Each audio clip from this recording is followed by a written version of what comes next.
Il y a un nombre qui revient si souvent dans la Bible que, lorsque vous commencez à le remarquer, vous ne pouvez plus vous arrêter. Il apparaît dans les premières pages de la Genèse. Il apparaît dans les dernières pages de l'Apocalypse. Il est sur le pectoral du grand prêtre. Il est dans les pierres que Josué retira du Jourdain. Il est dans les paniers, après la multiplication des pains. Il est aux portes de la cité que Jean vit descendre du ciel à la fin de tout. Et lorsque vous commencez à rassembler tous les endroits où il apparaît, vous percevez quelque chose qui change la manière de lire la Bible tout entière. Ce n'est pas une coïncidence, c'est une signature. Le nombre, c'est 12.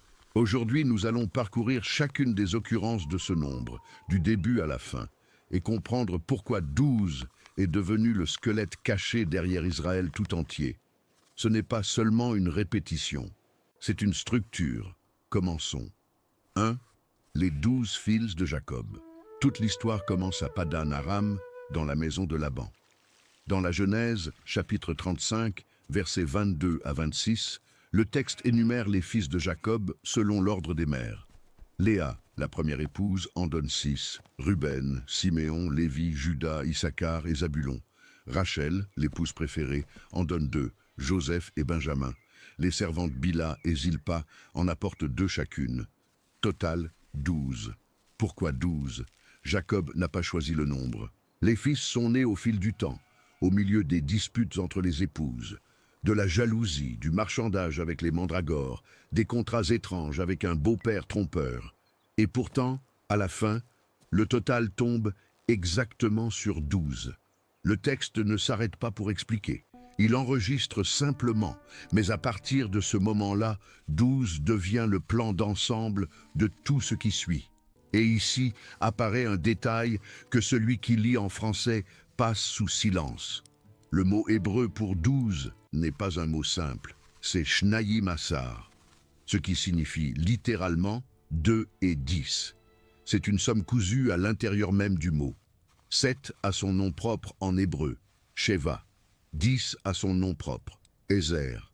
40 a son nom propre, Arbaïm. Mais 12 non. 12, c'est Shnayim Asar. 2 plus 10, comme si la langue elle-même annonçait « ceci n'est pas un nom, c'est une structure, c'est une somme ». Curieux, n'est-ce pas? Et cela devient encore plus curieux lorsque vous découvrez le mot qui sera lié aux tribus. Le mot hébreu que la Bible utilise pour tribu est shevet, mais shevet signifie aussi verge, bâton, sceptre, le même mot qui apparaît dans le psaume 23, verset 4. « Ta houlette et ton bâton me consolent ». Verge, sceptre, tribu, c'est le même mot, comme si chaque tribu était une verge individuelle, et tout Israël, un faisceau de 12 verges liées ensemble. Gardez cette image. Elle reviendra dans un instant, dans le livre des Nombres, dans un endroit inattendu. Et il y a encore une autre couche. Pourquoi 12 plutôt que tout autre nombre?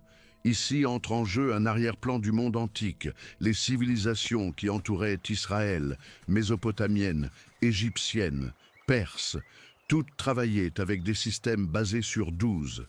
12 mois lunaires dans l'année, 12 signes dans le zodiaque, 12 heures de jour, 12 heures de nuit, 360 degrés du ciel divisés en parts de 30. Le nombre 12, pour ces cultures, était synonyme d'ordre cosmique complet, de création entière sous contrôle. Lorsqu'Israël s'organise en 12 tribus, ce n'est pas seulement de la généalogie, c'est un langage cosmique. C'est une manière de dire « nous sommes un peuple entier, un petit cosmos complet vivant sous un seul Dieu ». Et la Genèse va encore plus loin. Dans la Genèse, chapitre 17, verset 20, Dieu promet à Abraham qu'Ismaël, fils d'Agar, engendrera 12 princes. 12, le même nombre. Dans la Genèse, chapitre 25, versets 13 à 16, apparaissent les noms de ces 12 princes ismaélites énumérés un par un. Et là-bas, dans la Genèse 22, Nahor, frère d'Abraham, a aussi 12 fils. 12 n'est pas une exclusivité des descendants de Jacob. C'est la dimension d'une nation complète formée par les descendants d'Abraham. La Genèse nous dit, sans le dire, 12 est la forme naturelle d'un peuple entier, mais c'est en Israël que cette forme devient théologie. 2, les 12 colonnes du Sinaï. Sautons quelques siècles. Le peuple est déjà sorti d'Égypte. Il a déjà traversé la mer Rouge. Il est déjà campé au pied du mont Sinaï. Et dans l'Exode, chapitre 24, verset 4, se déroule une scène que nous lisons trop rapidement. Moïse descend de la montagne avec les paroles de Dieu. Il se lève tôt le matin. Il construit un autel au pied de la montagne et il dresse à côté de l'autel 12 colonnes, 12 matzevot. En hébreu, matzevot sont des pierres dressées, des bornes verticales fichées dans le sol comme des témoins. 12, une pour chaque tribu. L'alliance au Sinaï n'est pas faite avec Israël comme un bloc abstrait. Elle est faite avec 12 entités distinctes, 12 pierres dressées, une représentant chaque fils de Jacob. L'autel central est l'endroit où le sang du sacrifice est aspergé. Les 12 colonnes tout autour marquent qui participent à l'alliance. C'est comme si chaque tribu avait une chaise à la table. Personne n'entre comme anonyme, tous entrent en tant que nom. Et ici apparaît la première couche de ce que ce nombre signifie. 12 n'est pas seulement un comptage. 12 est représentation. Chaque colonne là parle pour une communauté entière, pour des générations qui ne sont pas encore nées. Lorsque Moïse asperge le sang de l'Alliance dans l'Exode 24, verset 8, et prononce cette phrase « Ceci est le sang de l'Alliance que le Seigneur a faite avec vous », il l'asperge sur une structure de 12. L'Alliance, à partir de ce moment-là, prend cette forme. Elle tient dans un nombre, et le nombre, c'est 12. 3, les 12 pierres du pectoral. Sautons encore 4 chapitres. Dans l'Exode, chapitre 28, versets 15 à 21, Dieu donne des instructions pour la confection des vêtements du grand prêtre. Et parmi ces vêtements, il y a une pièce qui reçoit un nom technique spécifique. Hoshen, en français, pectoral. Et le nom complet dans le texte est Shoshen Mishpat, pectoral du jugement. Une plaque de tissu fin, pliée en carré, avec 4 rangées de 3 pierres précieuses, totalisant 12. Et sur chaque pierre, gravé le nom d'une tribu. Pourquoi cela importe-t-il? Parce que le grand prêtre, chaque fois qu'il entrait dans le lieu saint pour intercéder, portait les 12 noms sur la poitrine. L'Exode 28, verset 29, le dit explicitement. Aaron portera les noms des fils d'Israël sur le pectoral du jugement, sur son cœur, lorsqu'il entrera dans le lieu saint en mémorial devant le Seigneur.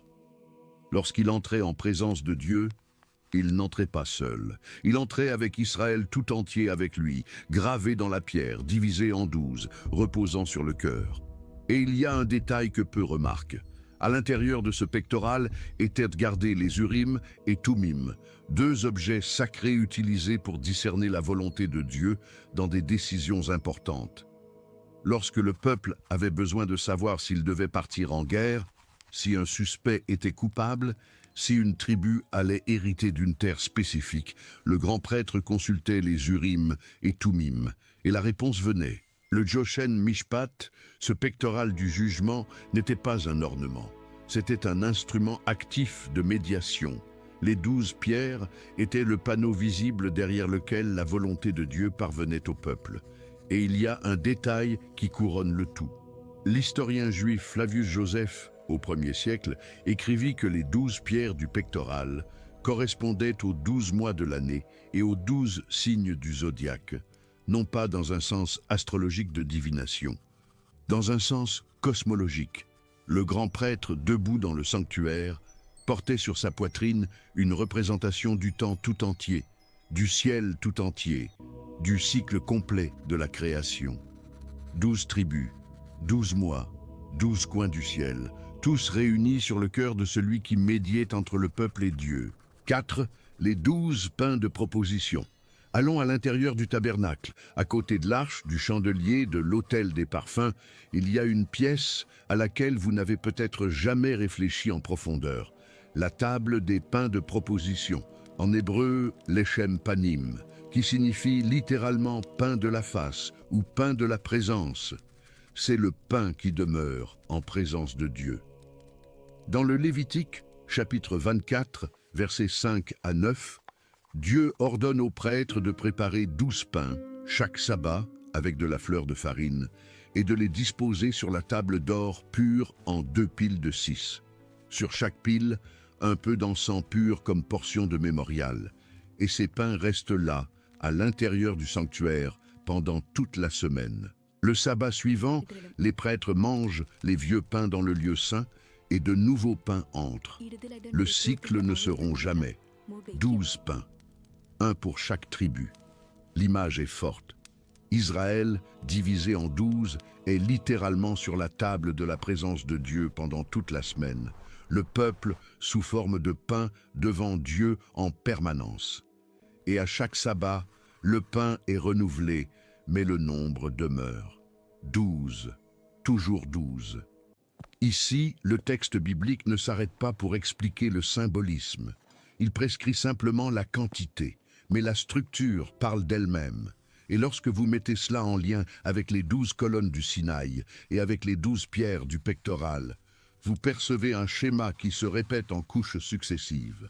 La présence d'Israël devant Dieu, sous toutes ses formes, vient diviser en 12. Alliance, médiation sacerdotale, nourriture rituelle. Tout passe par la structure de 12. 5. Les 12 espions. Passons au nombre, chapitre 13. Israël est aux abords de la terre promise, dans le désert de Paran. Dieu dit à Moïse, envoie 12 hommes, un chef de chaque tribu, pour espionner le pays de Canaan. Les versets 1 à 16 énumèrent nom par nom, Sétur d'Azer, Caleb de Juda, Oshéa fils de Noun, de la tribu d'Éphraïm, que Moïse renomme Josué dans ce même chapitre. 12 hommes, un par tribu. Remarquez une chose, la mission aurait pu être confiée à 5, à 7, à 20. Mais le texte tient à dire 12. Chaque tribu doit avoir un représentant. La décision concernant l'entrée dans la terre promise ne peut pas être prise par une simple fraction du peuple. C'est une décision collective, et la structure collective est, toujours, 12. Et c'est alors que survient la tragédie. 10 reviennent terrifiés, disant qu'il est impossible d'entrer. 2, Josué et Caleb, reviennent avec foi. Le vote s'établit à 10 contre 2. Et à cause de cela, le peuple est condamné à 40 ans dans le désert jusqu'à ce que cette génération meure. La structure des 12 a été mise à l'épreuve et la majorité a échoué. Mais même dans l'échec, le nombre est resté intact. 12 a été le quorum. 12 est toujours le quorum. 6, les 12 verges. Continuons dans les nombres, maintenant au chapitre 17. Vient juste de se produire une rébellion contre Moïse et Aaron. Dieu veut clore définitivement le débat sur celui qui a droit au sacerdoce. Et il donne une instruction étrange. Versets 1 à 11. Prends 12 verges, une de chaque prince tribal. Inscris le nom de chaque chef sur sa verge et place-les toutes à l'intérieur du tabernacle, devant l'arche de l'Alliance, durant la nuit. Vous vous souvenez de ce que nous avons dit au tout début de la vidéo? Le mot hébreu pour tribu est shevet, qui signifie aussi verge. Ici, la métaphore devient objet. Chaque verge est une tribu, chaque tribu, une verge. 12 morceaux de bois immobiles devant Dieu. Le lendemain matin, Moïse entre. 11 verges sont exactement comme il les avait laissées, des morceaux de bois morts. Mais une, la verge d'Aaron, de la tribu de Lévi, a bourgeonné. Elle a des boutons, elle a des fleurs, elle a des amandes mûres, du bois mort, miraculeusement vivant. La structure de 12 a été utilisée pour résoudre un immense problème qui dirige spirituellement le peuple. Dieu aurait pu parler directement, sans mise en scène. Au lieu de cela, il a choisi la méthode des 12 verges. Pourquoi? Parce que la décision devait advenir au sein de la structure visible du peuple. Chaque tribu présente, chaque nom enregistré, chaque verge contrôlée côte à côte. Lévi a été choisi devant les 11 autres, et le résultat est aussi indiscutable qu'une verge morte qui se met soudainement à produire des amandes fraîches. 7, les 12 pierres du Jourdain. Sautons près de 40 ans. Moïse est déjà mort sur le mont Nébo, contemplant la terre promise de loin sans y entrer. Josué est le nouveau chef. Dans Josué, chapitre 4, Le peuple est en train de traverser le Jourdain pour entrer enfin dans la terre. Les eaux se sont ouvertes, comme dans la mer Rouge. Le peuple est passé à pied sec. Et Dieu donne un ordre précis. Prenez 12 pierres du lit du fleuve, une par homme de chaque tribu, et emportez-les de l'autre côté. Versets 1 à 9. 12 pierres tirées du milieu du Jourdain. 12 hommes, un par tribu, portant chacun une pierre sur ses épaules. Et à Gilgal, le lieu où ils campèrent pour la première fois sur la nouvelle terre, ils érigèrent un mémorial. 12 pierres empilées. Et le texte explique la raison dans Josué 4, versets 21 et suivants. Lorsque vos enfants demanderont dans le futur ce que ces pierres signifient, vous raconterez l'histoire. Vous raconterez que le Seigneur a fait s'arrêter ses eaux devant l'arche, comme il l'a fait à la mer Rouge. Vous vous souviendrez de qui est le Dieu d'Israël. 12 pierres, un mémorial de pierres, pour que chaque tribu dans le futur sache qu'elle était là. Chacune représentée, chacune incluse dans le moment décisif. Et ce que ce schéma commence à montrer, c'est que le 12 n'est pas un détail liturgique. C'est une manière pour Dieu de dire, à plusieurs moments de l'histoire d'Israël, qu'il prend le peuple au sérieux en tant que peuple, divisé mais entier. Chaque tribu a une voix, chaque tribu a un nom. Chaque tribu est représentée dans l'alliance, dans l'intercession, dans la nourriture, dans l'espionnage de la terre, dans le leadership spirituel, dans la traversée du fleuve. Et la chose ne s'arrête pas là. Ce squelette invisible derrière Israël n'est pas encore arrivé à la moitié des endroits où il apparaît. Il reste encore le temple de Salomon, il reste le royaume divisé, il reste le prophète au mont Carmel, il reste les apôtres, il reste la multiplication des pains. Il reste Jésus à 12 ans dans le temple, il reste la cité qui descend du ciel à la fin de tout. Et c'est précisément vers là que nous allons. 8. Les 12 bœufs de la mer d'Airain. Sautons quelques 400 ans. Israël est déjà entré dans la terre, il est déjà passé par l'époque des juges. Il a déjà eu Saül, il a déjà eu David. Maintenant, le peuple est sous le règne de Salomon et le temple est en construction à Jérusalem. Dans le premier livre des rois, chapitre 7, versets 23 à 25, apparaît l'une des pièces les plus spectaculaires de tout le sanctuaire. La mer d'Airain, une bassine gigantesque en métal, ronde, de près de 5 mètres de diamètre, selon les mesures que le texte lui-même enregistre. Et cette bassine reposait sur 12 bœufs fondus en bronze. 3 tournés vers le nord, 3 vers l'ouest, 3 vers le sud, 3 vers l'est. Les croupes tournées vers l'intérieur, les têtes pointant vers l'extérieur. 12 bœufs soutenant l'eau de la purification des prêtres. Remarquez l'image. Le temple était le cœur spirituel d'Israël. Et dans le parvis du temple, avant que le prêtre n'entre pour officier, il se purifiait dans cette eau, et l'eau était soutenue par 12. Israël tout entier portant, sous forme de bœufs de bronze, le système de purification du sanctuaire. 4 groupes de 3 tournés vers les 4 coins du monde, comme si la structure des 12 tribus embrassait à nouveau le cosmos tout entier. Il n'est pas exagéré de le remarquer. Les 4 points cardinaux apparaissent ensemble avec le nombre 12, comme cela s'est produit dans les 12 pierres du pectoral. Israël soutient la purification. Les 12 tribus tiennent l'eau. La mer d'Airain se tient sur le peuple divisé en 12. 9, Élie et les 12 pierres du Carmel. Sautons encore un siècle. Le royaume s'est déjà divisé en nord et sud. Là, au nord, sous le roi Achab et la reine Jézabel, le culte de Baal a remplacé le culte du Seigneur. Les prophètes de Dieu sont persécutés. Et dans le premier livre des rois, chapitre 18, Élie propose un affrontement public au mont Carmel. 450 prophètes de Baal contre un prophète seul. L'épreuve est simple. Chaque côté prépare un taureau sur un autel de bois, sans feu. Et le Dieu qui répondra par le feu du ciel sera le vrai Dieu. Les prophètes de Baal crient toute la journée.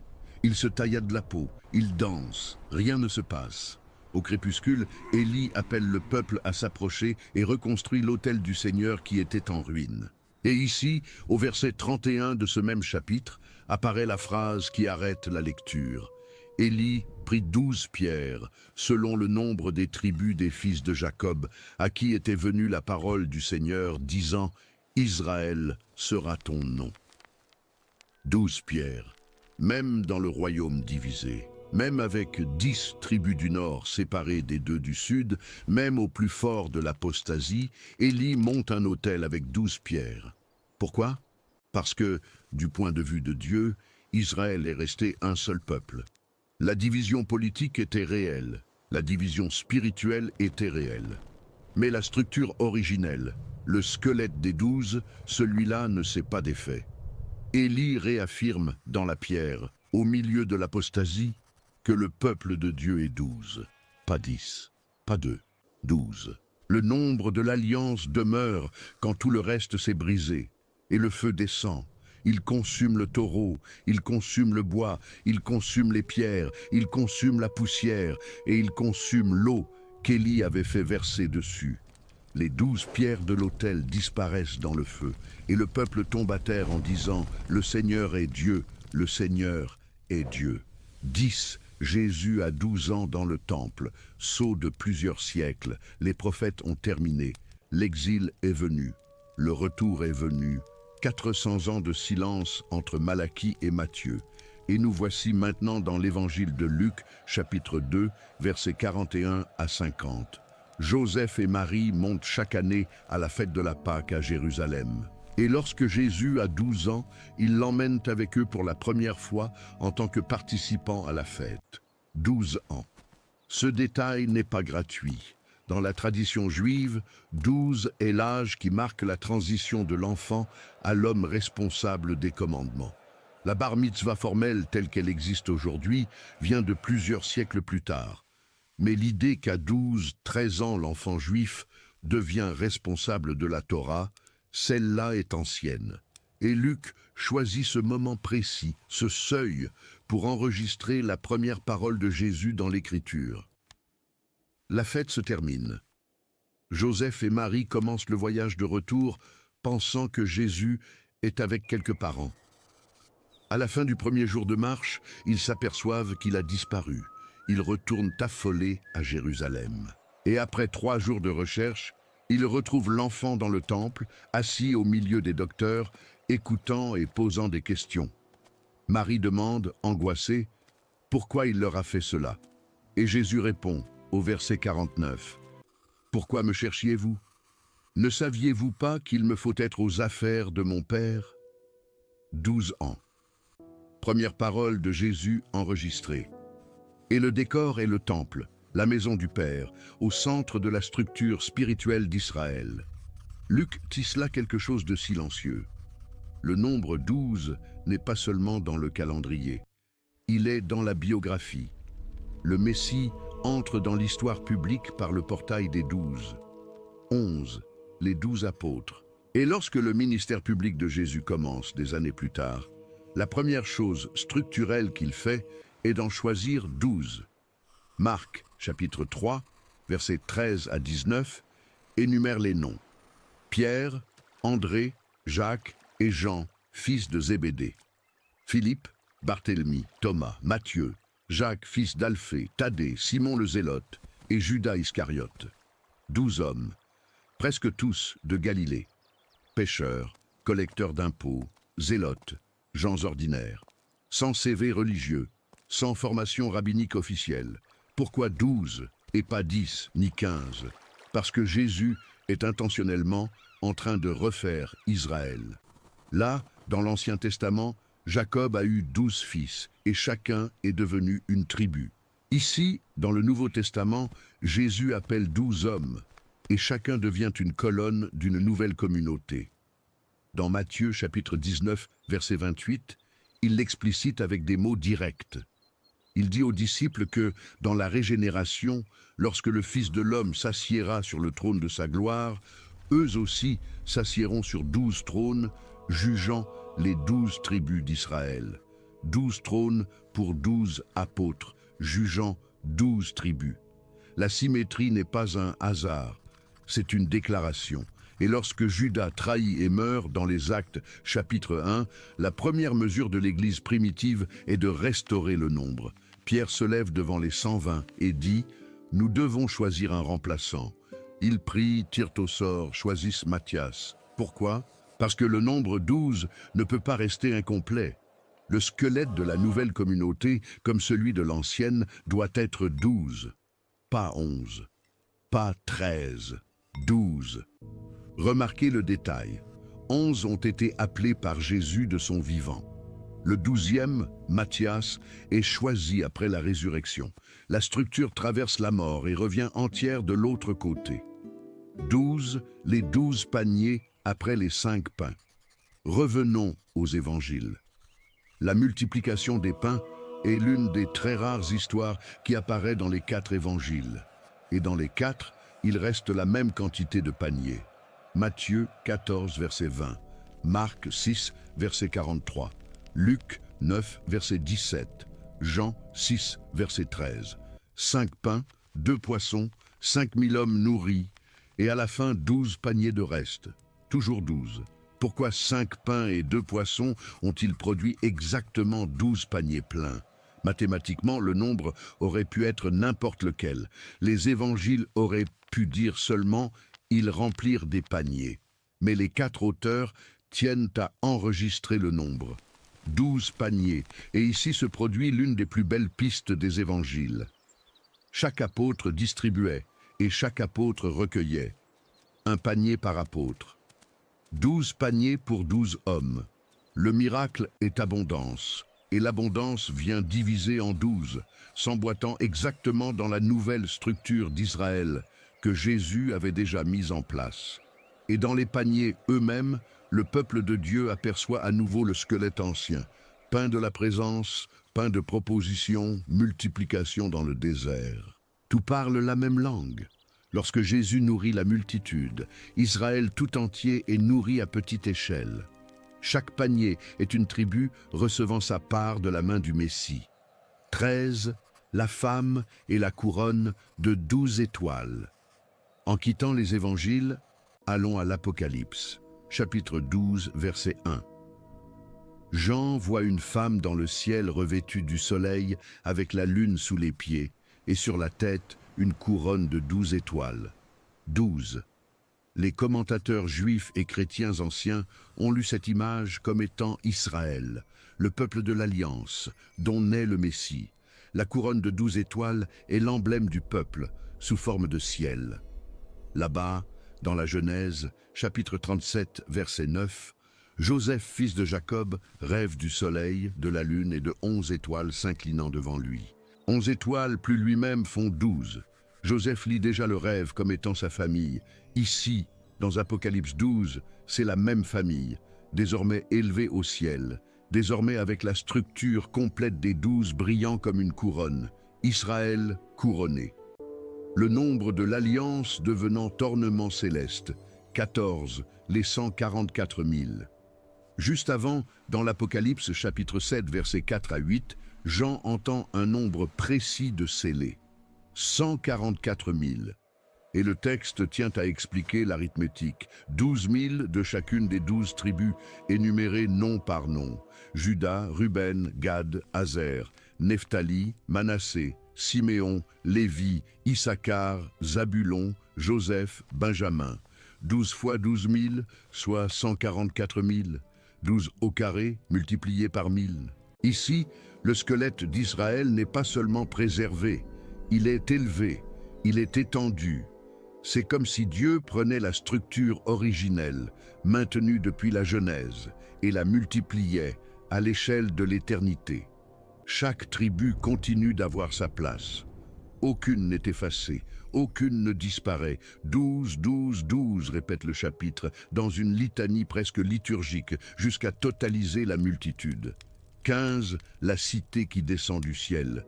Et nous arrivons ici à la fin. Apocalypse, chapitre 21. Jean voit la nouvelle Jérusalem descendre du ciel comme une épouse parée pour son époux. Et lorsqu'il décrit la cité, le nombre 12 apparaît en cascade, en couche sur couche, dans une concentration qui n'a aucun parallèle dans aucune autre partie de l'Écriture. La cité a 12 portes, à chaque porte un ange. et à chaque porte le nom d'une des 12 tribus d'Israël. 3 portes à l'est, 3 au nord, 3 au sud, 3 à l'ouest. La même orientation cardinale que les 12 bœufs de la mer d'Airain, désormais amplifiée à l'échelle d'une cité tout entière. Le mur de la cité a 12 fondements, et sur chaque fondement, le nom d'un des 12 apôtres de l'agneau. Remarquez ce qui s'est passé. Les tribus sont aux portes, par où l'on entre. Les apôtres sont dans les fondements, sur lesquels tout repose. Ancien Testament et Nouveau Testament, ensemble, dans le même édifice, dans la même cité, sous le même agneau. Israël et l'Église n'entrent pas comme rivaux. Ils entrent comme partie de la même structure, cousus par le même nombre, et cela continue. La cité est carrée et mesure 12 000 stades de chaque côté, longueur, largeur et hauteur, toutes égales. 12 000 en 3 dimensions. Le mur fait 144 coudées, 12 fois 12. Les 12 fondements sont ornés de 12 pierres précieuses, jaspe, saphir, chalcédoine, émeraude, sardonyx, sardoine, chrysolite, béryl, topaze, chrysoprase, hyacinthe, améthyste. Chaque pierre avec son nom propre, chacune sertie à un endroit. Les 12 portes, selon le verset 21 de ce même chapitre, sont 12 perles. Chaque porte une seule perle gigantesque. Et au chapitre 22, verset 2, au centre de la cité, dans la rue principale, à côté du fleuve qui sort du trône, se trouve l'arbre de vie. Et l'arbre de vie produit 12 fruits, un fruit par mois. Les feuilles servent à la guérison des nations. 12 portes, 12 anges, 12 tribus, 12 fondements, 12 apôtres, 12 000 stades en 3 dimensions, 144 coudées de murs, 12 pierres précieuses, 12 perles, 12 fruits de l'arbre de vie, 12 cycles de fruits par an, tout en 12. Et c'est ici, à la fin de tout, que ce qui semblait coïncidence dans la Genèse devient signature confirmée. 12 n'a pas été un hasard, cela n'a pas été un schéma littéraire gratuit. Cela a été la forme que Dieu a choisie pour coudre son peuple depuis les fils de Jacob jusqu'à la cité qui descend du ciel.